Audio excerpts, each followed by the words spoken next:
This podcast is made possible by Planful. Hi, it's Jack Sweeney. It's with a deep sense of loss and a heavy heart that I share with you the passing of Steve Player, who died unexpectedly earlier this week. We recorded this episode on October 28th, shortly after his return from speaking at the AFP conference in Philly. I was delayed in posting this episode, and I thought any minute I'd be hearing from Steve asking about it when I received word of his passing. For those of you who may not be aware, Steve Player was the dragon slayer of the budgeting world. The budgeting function may have outlived Steve, but traditional budgeting is battered and bruised, and the end is near. Finance professionals will forever be in Steve's debt, as will I for having the privilege of creating this podcast with him. And for as many years as I was a journalist or reporter reaching out to him for help on a story, he was always available. I'll have more thoughts to share with you about Steve on an episode later this month. But right now, the show must go on. My apologies, Steve, for getting this one up a few days late.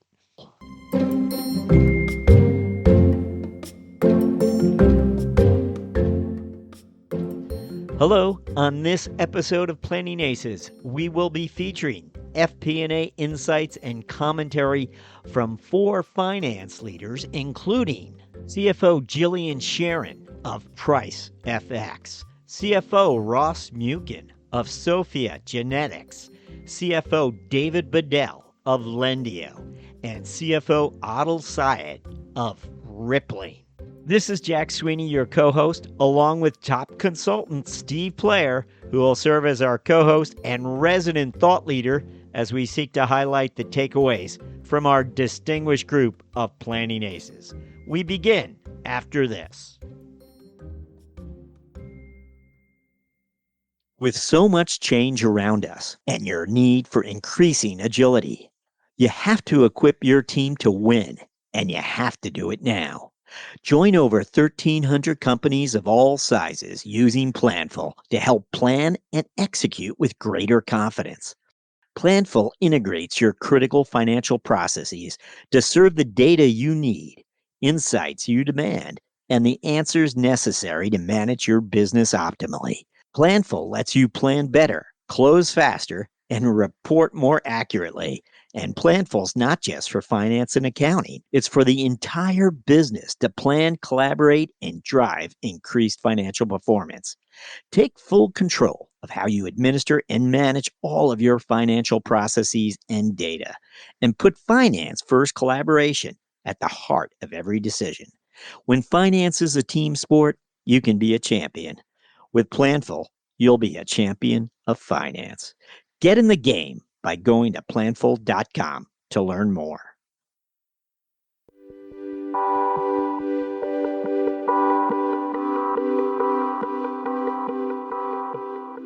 Hi, it's Jack Sweeney, and I'm here with Steve Player. Steve, you sent me this article, Greenfield of Dreams, Learnings from Navistar's New Truck Plant. And I'm curious what this might be about.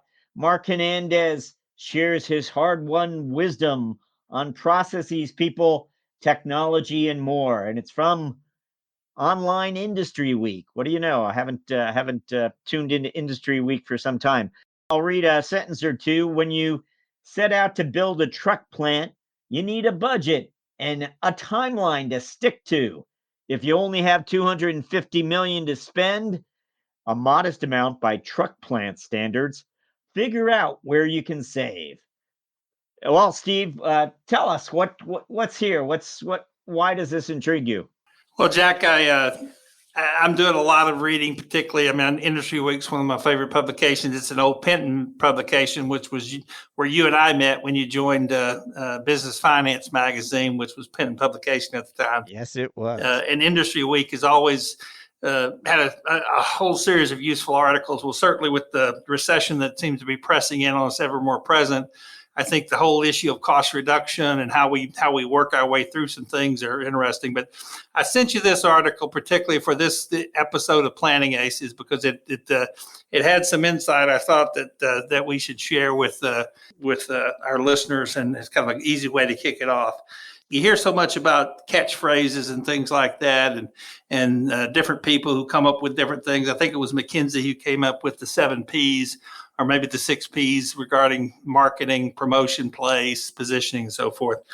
This one, I thought Hernandez did a great job here in that paragraph that pops up there. He's got the 7 Ps, which stands for proper prior planning prevents piss poor performance.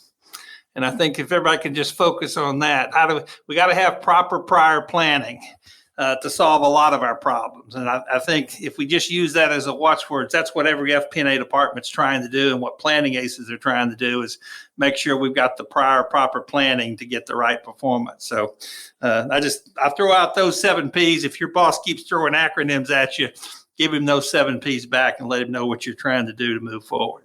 Can I just read his quote here? Sure. You try to figure out what fails in your processes early, Hernandez said, so you can fix them before you spend money and realize that what you bought didn't actually work the way you thought it would. Yeah, he goes on to even as far as saying, you get some tape on the ground, you start laying this thing out, and you bring in the actual, this is a truck plant, so they're actually bringing in the chassis. And basically what you're trying to do is a walkthrough. Yeah, it costs $2,000 or $3,000 to do the walkthrough, but you're walking through to make sure everything's going to fit the way it's supposed to fit. And if it doesn't, you saved $100,000 when you laid in that foundation. Now you got to rip that all out. So think about the things you can do a little bit early, the pre-planning, to make sure that things are going to work. And that's what I think a lot of us, we got to create time to do that. But a little bit of the ounce of prevention saves the pound of cure. I think it's a great article from Hernandez, and certainly they're doing some good things at Navistar under his watch. So good for us to learn from and use that to kick off this session. Yes, nice way to open, Steve. Thank you for that. I'll mention the article again, Green Field of Dreams, Learning from Navistar's New Truck Plant. It's on industryweek.com, and the journalist is Laura Putra. Let's give her some kudos. But Steve, I sent along this episode's Planning Aces. We have 4 of them. I have to say, I couldn't find necessarily a common thread through each of them, although I thought they were all quite thought-provoking, and I thought you'd find them interesting. Were you able to find a thread for us, or what did you make of what this episode's Planning Aces shared with us? Well, candidly, Jack, this one, there's a lot of different messages here kind of moving around, and I think each one's kind of got a little bit of different take on the thing. So we've talked a lot about some traditional things, but I think what we're looking for here is kind of the rest of the story. We're looking for yes, and what are the other things that we ought to consider as well? And I say that with quite a bit of caution. I was at the Association of Finance Professionals annual conference, and Naveen White and I did a panel discussion focusing on a different topic than we usually talk about. What we were working with practitioners on was how to do less so that you can do better. And in today's time, we keep getting more stuff added to us. And the only way you can process more stuff is if you simultaneously think about what you can stop doing. So one message I'd like our listeners to take away from this episode of Planning Aces is think about what you're going to stop doing to create space and capacity, because there's more valuable tasks that you could be doing. Things that will allow you to do, as Hernandez talked about, to be proactive in laying out plants before you spend lock in on the capital dollars. The things that you can experiment early and learn from make you better prepared for kind of what comes next. And so keep that in mind as we go through these 4 aces we're fixing to talk through. Well, Steve, our first planning ace this episode will be Jillian Sharon, CFO of Price FX. Jillian recently joined Price FX. This is her 3rd CFO tour of duty. She climbed the ranks originally at the Financial Times, a brand many finance leaders know, of course. Kind of put her on the spot here. I was asking her about customer lifetime value. And again, she's only just arrived, and I was asking whether she'd likely tweak the formula or was there something she was likely to modify there. Again, kind of put her on the spot. I thought her response was great and very thoughtful. Here she is, Jillian Sharon, CFO of Price FX.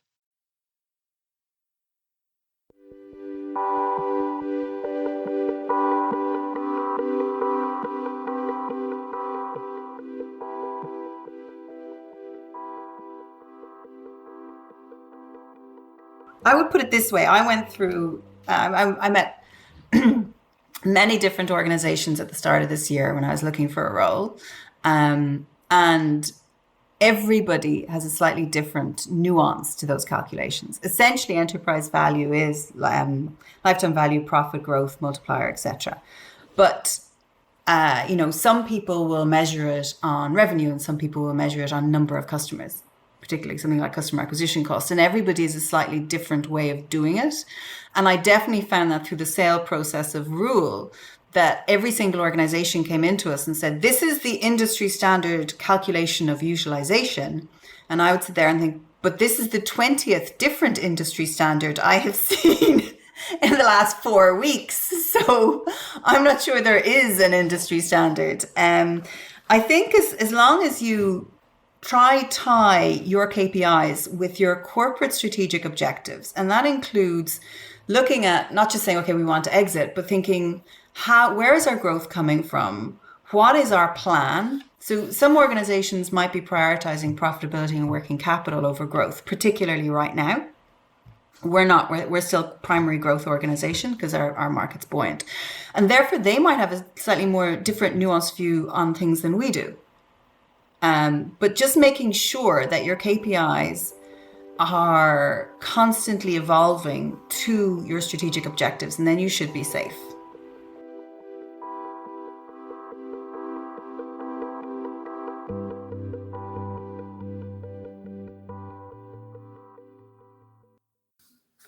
I think she brings up a really good point that I don't know if we've emphasized enough in Planning Aces, is that it's real important that, when you're using a key metric like lifetime value or something like that, when you're comparing to quote the industry standard, make sure you got a real good understanding of that definition. And when you ask somebody else, reconfirm their understanding and your understanding so that you are comparing like to like.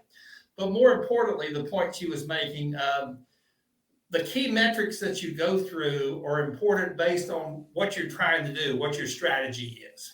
So she works for a lot of high growth companies and a lot of things they're trying to take off to get to a certain size to be able to exit, to sell to a bigger company or sell to somebody else to carry it forward.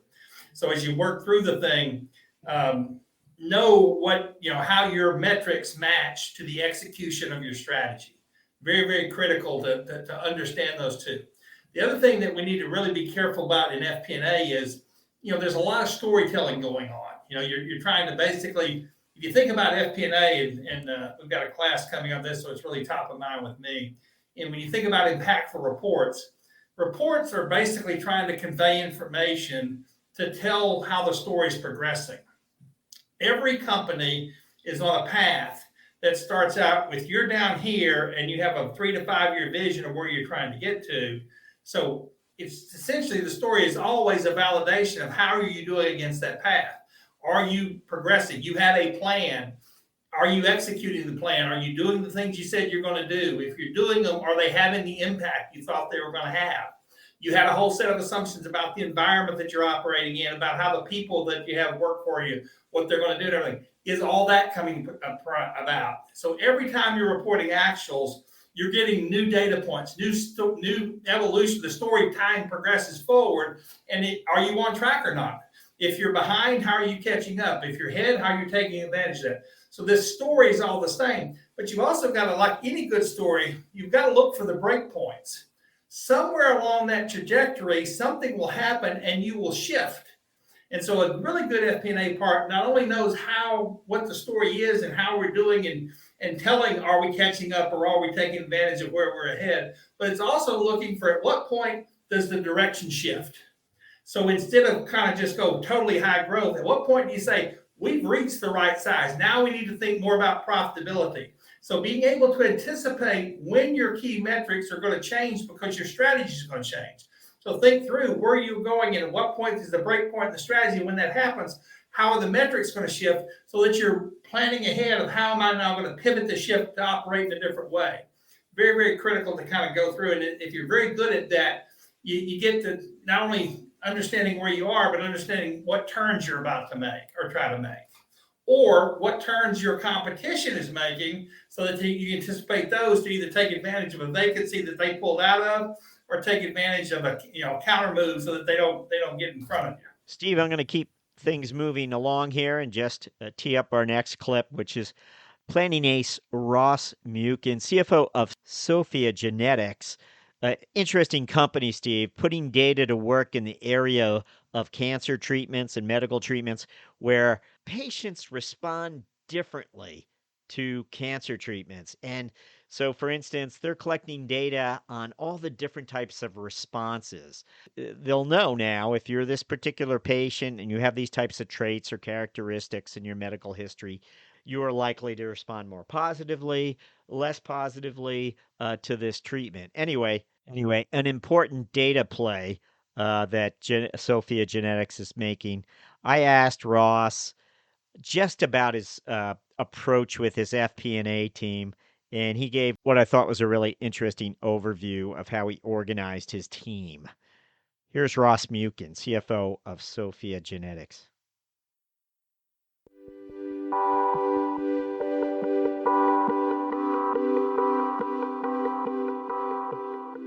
Sure. So for me, we've got our strategic finance leader that leads our FP&A function, and then there's 4 individuals. We've got 2 on the cost side and 2 on the revenue side. I would say it's pretty balanced, right? In the current environment, markets are really demanding on efficient growth, right, and durable growth, which means you have to really be understanding the investments you're making, right, both headcount as well as indirects. How is that translating back to revenue, and are you just buying revenue, right, in a non-efficient way? And so we look at both sides, I would say, in great detail. For us, the good news of it on the revenue side is, you have a customer, right, and you know how many applications they have, and you know their utilization, and you know how many patients they're likely to see per week or per month. So you can really model out fairly effectively what in a pretty detailed way, what a revenue stream should look like over time. And then our churn rate's quite low. We don't lose customers often. So you're really almost building these sort of cash flow streams, right, on the revenue line. And then you can kind of work backwards and say, all right, based on these commitments now we have, what's the COGS, right? And we have a lot of compute and store costs. We use Azure in the cloud, although we can also deploy on AWS or Google. And then you've got your customer service, and then you start layering in your G&A, your R&D, and your sales and marketing expenses. And so, we're very much trying to match the two together based on what we've contracted and booked, and then what kind of OpEx can we deploy. And then, the hardest question in all of this, and where we spend the most amount of time, is when you're thinking of new applications or new modules or new launches, right? And there, we've gotten much more, I would say, disciplined around where our R&D dollars are being spent and where our engineers and data scientists are focused, so that we get the highest return, right? And we understand the revenue expectations for the amount of OpEx we're putting in. That relationship, particularly in our space, super important, because there's tons of cool science to chase after, and there's lots of areas. It's a massive TAM, but attacking it in a way that's sensible, right? So that you can drive your key KPIs and metrics on the revenue side without getting too, again, over your skis on the cost side. It's crucial, because what we've seen in our space is a lot of folks have, again, in the search of data, put massive amounts of spend on the sales side or on the curation side or operationally to get that data out of these organizations, and then not realize they didn't have on the other side the contracts to support it. And so you end up kind of upside down quickly, and it's not a good place to be.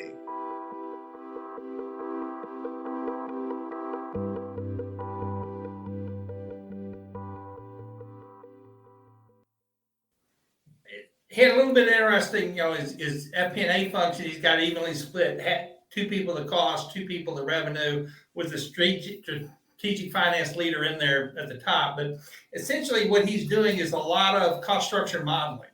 He's trying to just make sure, do I have the right parts in place? And what he's figured out is a lot of their operations really, if you think about it, if you get the revenue right and the right cost structure, you create profitable cash flow. You create a stream. And almost as if you think about those streams of business, as you lock those in, those become kind of producing units. So like an apartment complex that's fully leased, at the point it's fully leased, you're making money. Yes, you've got to maintain it a little bit, but it pretty much flows a lot of cash flow in terms of what's out there. So they're really trying to tackle that as they tackle it. They get in a little bit more trouble when they look at, say, building new structures. A good way to think about that, if you're running an FP&A department, is how well does my FP&A function know what our cost structure is? The other thing that we find in FP&A structures is what you want to look for is what the leverage factor is. So when I think about it, it takes me a certain base level of cost to lock something in. Once I've got it up and going, it's kind of the minimum I can run it for. But as I add incremental volume, incremental revenue, in many cases, that next additional sales dollar doesn't cost as much as the initial ones because I've essentially covered all my fixed costs. So as I leverage that, what you really want to see is like an opening. The more my revenue goes up, the better my margins ought to get. So you really need to understand those relationships. And again, when you get out into planning, when you can understand what is my base, how are they running, and as I grow revenue, how do I expect margin to increase, then you get the effect of knowing that, hey, if I've got some young units, the more mature they get, the more cash flow I'm going to get out of it. Knowing how to model those things and how to see is the key to it. And then also being constantly vigilant to look for changes. So at what point does this structure begin to deteriorate? In other words, I'm having to spend more because there's a critical breakdown, or at what point does my model begin to change? That's when FP&A really becomes the stewards of the business, the key knowledge managers, because they know how the business works. They know how it leverages in terms of what's out there. And that's what we're seeing in Sophia Genetics is Ross has got that figured out. Well, one of the questions, Steve, that I've been posing to our CFO guests lately fairly regularly, I'm asking them whether there's a metric that they have raised the profile of within the organization to change behaviors. And it might be just one group within the organization, one functional area that finance has, helped raise the profile of a particular metric. Anyway, I asked this question a while back of David Bedell of Lendio. And again, he was on some time ago. I think we featured him here once before, but I thought this was a worthy clip, and I meant to talk to you about it sooner. But this is David Bedell of Lendio, CFO of Lendio. Here he is.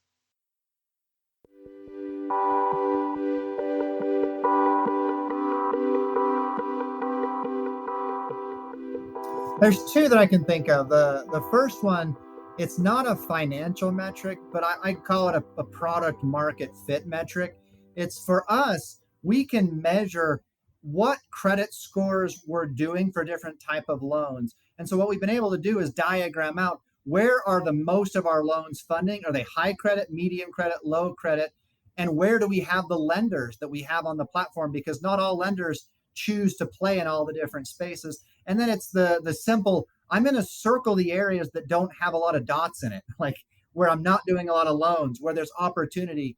And so it's just the simple framework of putting it out there and saying, hey, look, there are gaps in this market. Chase the gap. Don't keep throwing more wood on the fire that's already blazing hot. Find the areas where there's opportunity and chase that. So that's one.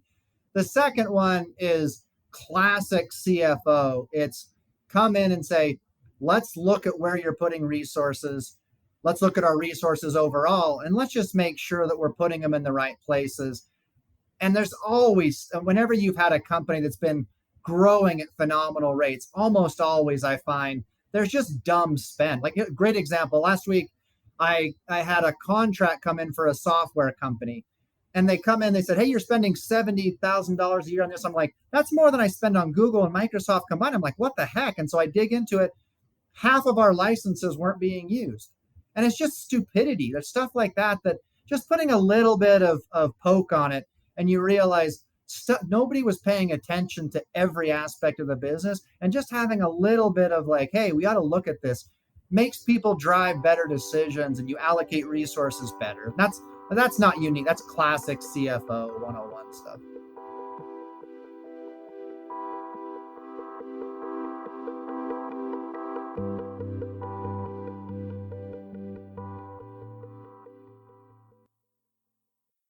Well, there you have it, dumb spend. I couldn't help but notice his outrage about dumb spend seems to echo that from your repertoire, Steve, around dumb stuff, the dumb stuff finance people do. Well, dumb spend is about some of the dumbest stuff there is. And so it's good that you got that mini clip out there for people to focus on, particularly as the recession comes around here. I think there's going to be a whole lot of people looking for the dumb spend. And certainly software license is one place to look at it, because many times you get sold way more than you're actually using. And so finding a way to adjust that's definitely one of the things that you want to tackle in terms of what's out there. A different part of this thing is really looking at, his looking at credit scores by loan type, realizing that a loan is different. Loans are different. Some are high credit loans, low credit loans, medium credit loans, and he's literally have different sources of those loans in different markets. So what he's suggesting they do is a scatter plot. Now, if you don't know how to do a scatter plot, come to our impactful reporting training coming up end of next week, and we'll show you how to do scatter plots. But what they basically are is you're dotting, here's all my different loans, and I've got it ranked by whether it's high, medium, or low. And what you're looking for is the places where there's availability, but not a lot of loans. So you want to basically try to find it. It's a whole lot easier competitive-wise to compete where there's less competition. So you find that vacancy where you got capacity, but not enough, and that's where you focus. And so again, taking data and pulling it out of just raw table data and putting it into something that you can very visually see, and then immediately translate that into the story of how do you want to act in terms of what's out there. But again, a 1-2 punch here about putting it Steve, into one of the more interesting career narratives that we featured on CFO Thought Leader recently was of Adil Syed, CFO of Rippling, who came up the ranks. He was at Goldman Sachs a number of years, goes back to business school, comes out and lands at Snap Inc. just sort of prior to the IPO. It goes public. He's the FP&A. He's the FP&A guru. He's on the strategy team. Just a really interesting place and time to have been at Snap Inc. It certainly prepared him for growth, high growth companies, future in high growth companies. What we touch on with him, which I thought was interesting, and I wanted to share it with you just to get your thoughts on the realm of employee data and all of what's going to happen in the years ahead here, not too far in the future, the promise that employee data brings for us to understand better the business. Here is Adil Syed.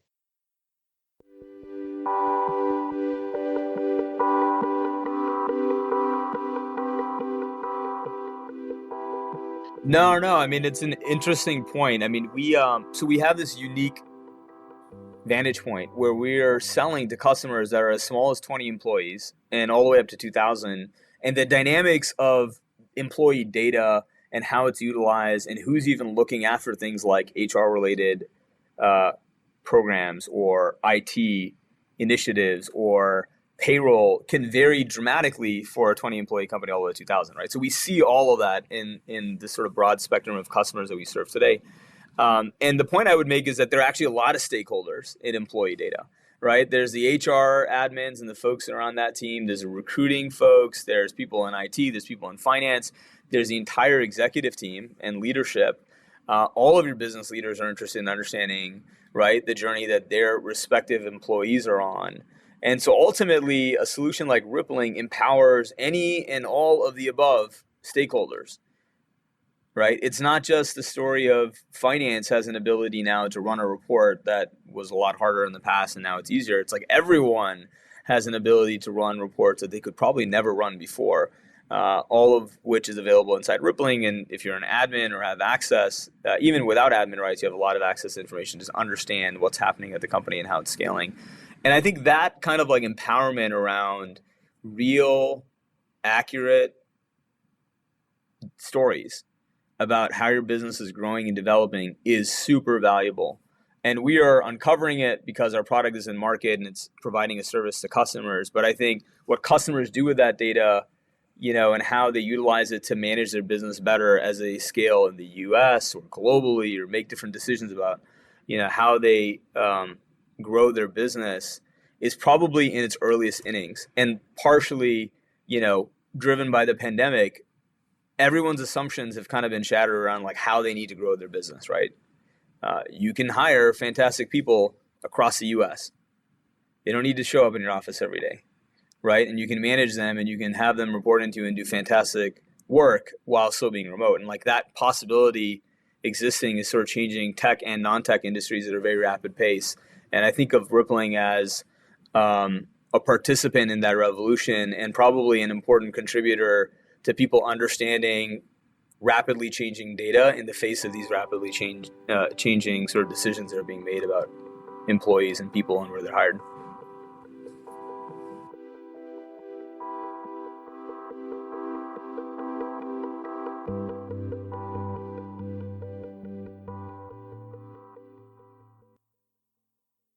Steve, it's clear to me that a good number of the finance leaders we speak to have begun to really study, I would call it the employee equation within their company.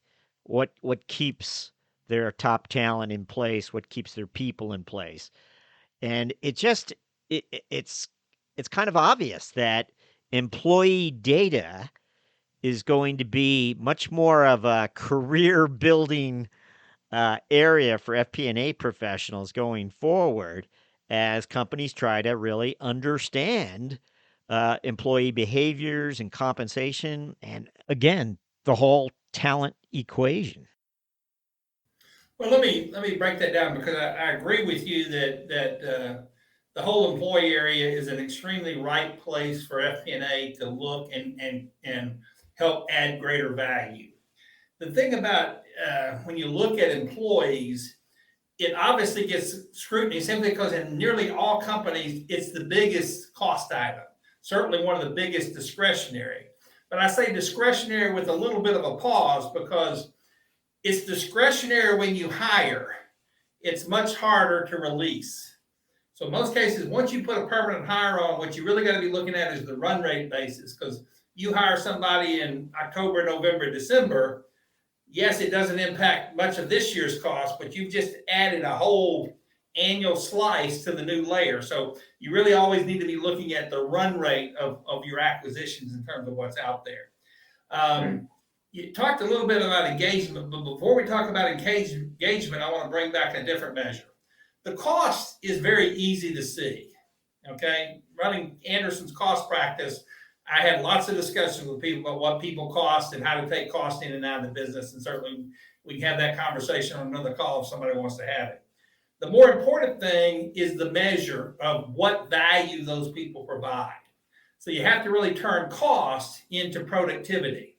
So how much output do you get measured in terms of per items produced, or in terms of per revenue generated? So you always got to be looking at productivity measures. The important thing is to make sure the productivity of your workforce is increasing. Your wages are always going to be increasing. In fact, right now we're looking at probably one of the biggest bumps in wage costs that we've seen. Inflation is pulling everything up. You're going to have to give people we used to give 3% raises. You're looking 5 to 7 and still losing to inflation. So you're going to see your costs go up unless you've got some kind of unusual way to hold people. So, we're going to have a whole lot of discussions about inflation and what kind of wages. And so, but you got to immediately say, okay, what kind of productivity are we getting in terms of the exchange for that? So tremendous emphasis, certainly in 2023 and on, about productivity, already beginning to have those conversations now. Now, Adele also talked very interestingly about who are the constituents of employee data. A lot of people just think, well, that's got to be the HR department, but there's a whole lot of people. Yes, HR is trying to handle the administration, but HR is trying to understand what their HR programs are, because just the raw salary is not the only way you hold people. Second biggest increase is healthcare costs. So what is your benefits package, and what are you doing beside that in terms of bonuses, in terms of other employee benefit plans? What's the total cost of that package? You got to be looking at that whole package, because with inflation raging, you need to look at the whole package to talk to everybody about. But then you've got the recruiting, the great resignation, or the great rethink, or the great people have lots of options. So you're constantly going to be in this understanding of what's my base, is my churn good churn or bad churn? Good churn is if you've got people leaving that you wanted to leave. Bad churn is when people are leaving that you wanted to keep. So understanding the difference between those two is real important, and really just trying to understand how fast are we turning over. What you often have is you have a stable base, and then underneath that a base that turns quite frequently. So you have to break those problems and look at the data to say, how do I need to attack that? If I'm holding people but I can't get people, I got to figure out how do I do a better job of selecting the right people so they move into this permanent force in terms of what's out there. IT is a way that in many cases people are using the great transformation, digitization of everything, is trying to take human tasks and anything that's mechanical that the computer can do, move it to automation. So there's a lot of automation, but you've got to really make sure that works in terms of what's out there and getting people to it, and tapping into the natural tendencies people have. Newer generations are much more comfortable using the phone and using things. So how do you tap into that to really free up kind of what's there? Certainly all these have finance implications, and we look at these measures, and finance's role is to be the primary of the outputs.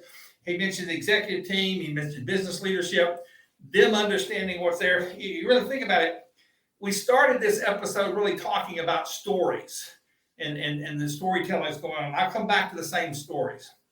This story is not just about cost per output. There's stories in every line. What role does engagement play in terms of leveraging and getting better output, or getting people to feel better? If they feel better, they're not looking around as much. If they feel miserable, they're looking for another job to turn over. So really, what are the number of stories that come into play, and how do we tackle that? The growth in terms of what's out there. Every company's got to grow or die. I mean, there are very few companies that say, okay, I'm going to hold on here. The world is shifting. You've got to there's got to be some degree of growth. And if you're not growing faster than your industry, then you're actually losing position in terms of what's out there. But it's just all back to a rapid change environment in terms of really understanding that. And the HR piece is really kind of key to that. Well, finance leaders, being career builders themselves, have their own unique insights that they've experienced firsthand along the way in terms of their career development. And where were they when they were incented or motivated to excel? And what were the dynamics that allowed them to excel? And I mentioned Adil Syed's sort of an exciting chapter that he had. Another interesting finance leader, her professional narrative, Jillian Sharon. I think what you're seeing with these four are ones that have a lot of variety. They've got a lot of life history. And that's one of the things I would comment generally on your guest, Jack, in terms of the CFO thought leader. There aren't many really, really young CFOs, because it takes a bit of experience and education and life to get to that point. So, and you're catching them at all different points, some that make it when they're young, some that make it when they're later in their career. And so it's just interesting to me, the richness of the knowledge comes from the diversity. I mean, you're up to almost 850 CFOs. That's a lot of voices and a lot of people to learn from. That's where we are. But I would tell you, Steve, Jillian Sharon, which was episode 844 of CFO Thought Leader, she actually walked into a CFO position, and I shouldn't say walk. She actually earned a CFO appointment at the age of 32. And interestingly enough, that clip that we shared, she's really talking about, before the pandemic, she had left a CFO role, and she's stepping back in now. She's coming back into the C-suite. So she was interviewing and actually looking at different options to do so. She comes into Price FX. But before that, earlier in the year, That was her. She was talking about evaluating options as she had those discussions around customer lifetime value, which was such a, you know, interesting perspective to share with us. Yeah, I thought Jillian's conversation was quite interesting, and I think she gives us another point we can all use, which is basically use everything in life. When you're going through a job interview, you're learning, and she learned that there's huge variety in terms of what's out there. If I think about the two underarching themes that if you put all four of them together and think about this the episode as a whole, we're talking about metrics and how they're changing and what you need to be looking at. Very important message for FP&A. The other thing is about storytelling and really focusing on everything there is about story.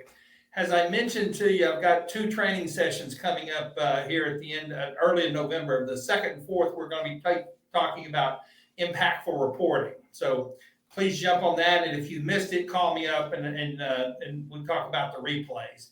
We're kicking off some community practice on impactful reporting. And then on November 14th and 16th, we'll be doing sessions on positive change, because everybody is going through change.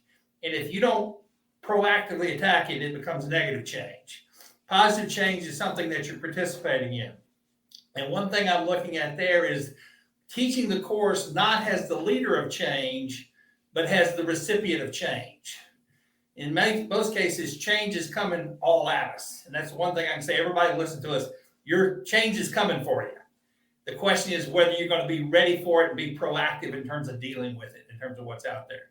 We talk about storytelling and impactful reports quite a bit. And think about storytelling. There's always the story that everybody heard.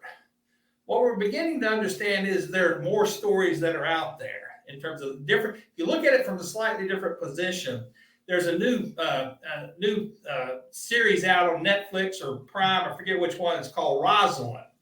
And it takes the classic story of Romeo and Juliet, but rather than the way we've always heard it, it tells it from a different perspective.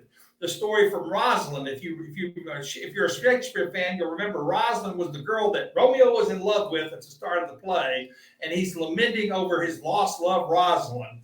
And then she gets basically dumped for Juliet in terms of what's out there. There's a different perspective. We've seen a number of movies, Maleficent, a lot of classical fairy tales about the huntsman, the story of Snow White from the huntsman's point of view.